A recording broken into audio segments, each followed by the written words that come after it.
problema kasi kay Mike Defensor, mas gusto niya pang idiin ang kwento laban kay Senator Rodante Marcoleta. Unang-una po, naisip po ba niya na at the time na tumakbo ang Pangulong Marcos Jr., siya ay pribado, private citizen.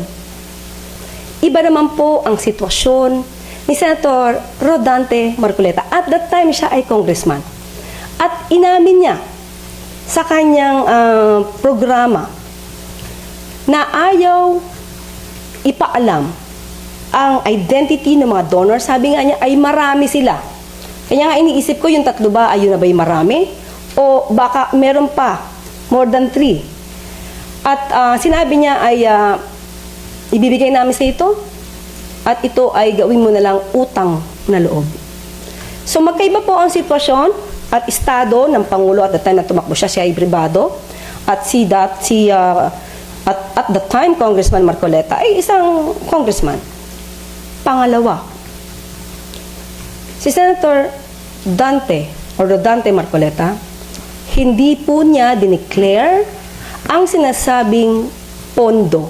Ang 75 million pesos ay hindi po nakita sa SALN at hindi rin po nakita sa SOSE. Taliwas sa pagkukumpara ni Mike Defensor dahil ang Pangulo, kumpleto ang pag-report sa SOSE.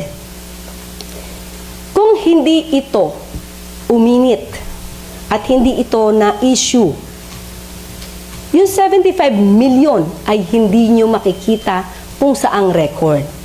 At pakitanong na rin po kay Mike Defensor, kung binayaran nga ba niya yung donor stats, ang sabi niya ay oo, kailan niya ito binayaran? Binayaran ba niya to matapos na uminit na lang yung issue at nabanggit ang patungkol dito sa 75 million pesos?